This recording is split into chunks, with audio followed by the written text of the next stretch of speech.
Welcome to ఆర్డే TV. మనతో పాటు మాజీ మంత్రి శ్రీనివాస్ గౌడ్ ఉన్నారు. ఆయన అడిగి తెలుసుకునే ప్రయత్నం చేద్దాం. సార్ నమస్తే. నమస్తే సార్ చెప్పండి సార్, ఇప్పుడు కాంగ్రెస్ ప్రభుత్వం స్థానిక సంస్థల ఎన్నికలకు పోతామని చెప్పేసి ఇక్కడ దూకుడు పెంచింది. దీన్ని ఎట్లా చూస్తారు? మరి బీసీ కులగా అని అన్నారు, బీసీలకు 42% అన్నారు. ఇది కోట్ల గీడ కేసు నడుస్తుంది. ఇది ఇలబడే ప్రయత్నమే చేస్తుందా ఈ ప్రభుత్వం, లేకుంటే మాటలు గ్యారెంటీతో బీసీలను మోసం చేసే ప్రయత్నం చేస్తుంది? ఖచ్చితంగా మోసమే. ఈ దేశంలో సేమ్ ఇదే విధంగా 8 రాష్ట్రాల్లో, మధ్యప్రదేశ్, తమిళనాడు, బీహార్, ఆంధ్రప్రదేశ్, కర్ణాటక, చాలా రాష్ట్రాలలో కూడా సేమ్ జరిగింది. తర్వాత కోర్టు కొట్టేసి, మహారాష్ట్రలో 2 సంవత్సరాలు జడ్పీ చైర్మన్ ఉన్న తర్వాత కూడా సుప్రీంకోర్టులో కేసు ఇస్తే కొట్టేసారు, జీతాలు కూడా రికవరీ చేసినారు. ఇప్పుడు ఆ జియో చెల్లదు, జియో ద్వారా చెల్లదని హైకోర్టులో, సుప్రీంకోర్టులో అనేక రాష్ట్రాల్లో ఇచ్చిన తీర్పులు ఉండగా వీళ్ళు ఆ జియో ద్వారా ఎలక్షన్ పోయి చేస్తామంటే రేపు సుప్రీంకోర్టులో వేసిన తర్వాత కొట్టేసిరనుకో, మహారాష్ట్ర మాదిరిగా ఒక 5 నెలలకు 6 నెలలకు కొట్టేసిరనుకో, వీడు ఏమైపోవాలి? ఒక బీసీ రిజర్వేషన్ ఉంటుంది, ఒక బీసీ రిజర్వేషన్ ఎంపీటీసీ ఉంటుంది, సపోజ్ సర్పంచ్ ఉంటుంది, 10 మంది నిలబడతారు.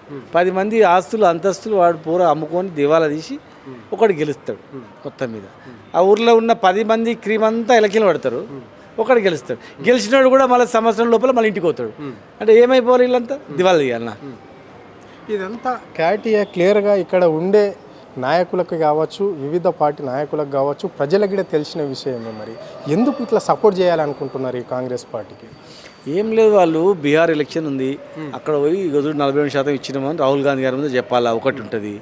రెండవది, అక్కడ చూసినా మేము ప్రయత్నం చేసినాం, కోర్టులు వేస్తే పోయింది, మేమేం చేద్దాం అని చెప్పండి కోర్టు ఉంటుంది. మొత్తం మీద ఏదో చేసినాం చూపించుకోవాలా, చేసేది ఏం లేవు. ఇప్పుడు 4,000 పెన్షన్ పెంచేది ఏం లేదు, 2,500 మహిళలకు ఇచ్చే పెన్షన్ పెంచేది ఏం లేదు, తులం బంగారం ఇచ్చేది లేదు, రైతు బంధు 14,000 వేసేది లేదు, రుణమాఫీ మొత్తానికి చేసేది లేదు. ఇక ఏం చేసేది లేదు కనుక రిటైర్డ్ అయిన ఉద్యోగులకు పైసలు కూడా ఇచ్చేది లేదు, జీతాలు ఇచ్చేది లేదు. ఇక యాదో ఒకటి చేసినామంటే 42%, 60% జనాభా ఉన్నటువంటి బీసీలు తృప్తి పడతారు అనుకుంటారు, కానీ తిడతారని సంగతి లేదు. అంటే మీరు అధికారంలో ఉన్నప్పుడు కూడా ఈ అంశం పైన, బీసీల అంశం పైన మీరు తమిళనాడుకి కూడా పోయి ఈ 42% ఇస్తే బీసీలకు ఏ విధంగా అభివృద్ధి చేస్తారు, చెందుతారు ఈ రాష్ట్రంలో అని చెప్పేసి కూడా మీరు సర్వేలు చేయడం అనేది జరిగింది. సో మరి మీరు చేయలేకపోయిన పనిని మేము చేస్తుండగా ఎందుకు అడ్డుపడుతున్నారు ఈ బీఆర్ఎస్ నాయకులు? దీనికంతా కారణము అని వాళ్ళు అంటున్నారు. దీన్ని ఎట్లా చూస్తారు? తమిళనాడు పోయొచ్చి తమిళనాడులో ఎట్లా చేసినారో గట్లా చేయరని మేము ఇచ్చినాం. తమిళనాడులో చేసినట్లనే చేస్తామని వీళ్ళు కూడా ముందు అసెంబ్లీ తీర్మానం చేసిండ్రు, గవర్నర్ నుంచి ప్రెసిడెంట్ ఆఫ్ ఇండియాకు పంపినరు. వీళ్ళు మలత రోజు ధర్నా కూడా చేసి వచ్చారు. ధర్నా చేసి ఇంకా మలత రోజు ప్రధానమంత్రి కలిసి వస్తారనుకున్నాం, కలవలే. ప్రధానమంత్రిని కలవలేదు, పార్లమెంట్లో మాట్లాడలేదు, ఏ పార్టీ సంప్రదించలే. మళ్ళీ ఇమ్మీడియట్గా వచ్చారు, అసెంబ్లీ ప్రోవోక్ చేసి ఆర్డినెన్స్ చేస్తామన్నారు. అది అంతగా అయిపోయింది. మళ్ళీ లాస్ట్కి జియో తెచ్చిండ్రు, జియో ద్వారా ఎలక్షన్ పెడుతున్నారు. ఇప్పుడు అంటే పైకి పోయినరు, ప్రాసెస్లోనే పోయినరు, మళ్ళీ రివర్స్ కిందికి వచ్చిండ్రు, జియో ద్వారా పెడతామంటారు. జియో చెల్లవని తెలిసి హైకోర్టు, సుప్రీంకోర్టు తీర్పులు ఉన్నా వితండవాదంతో వీళ్ళు పోతున్నారు ముందుకు. అంటే రైట్. ఇక్కడ ఉన్న పిసిసి అధ్యక్షుడు కూడా మళ్ళా ఇక్కడ బడుగు బలహీన వర్గాల మంత్రి పొన్నం ప్రభాకర్ కూడా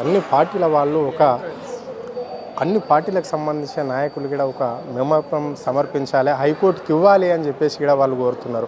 అంటే హైకోర్టుకి అన్ని పార్టీల వాళ్ళు తీర్మానం ఇస్తే ఇక్కడ వీళ్ళు ఇచ్చిన జీవో నిలబడే అవకాశం ఉందా ఈ రాష్ట్రంలో?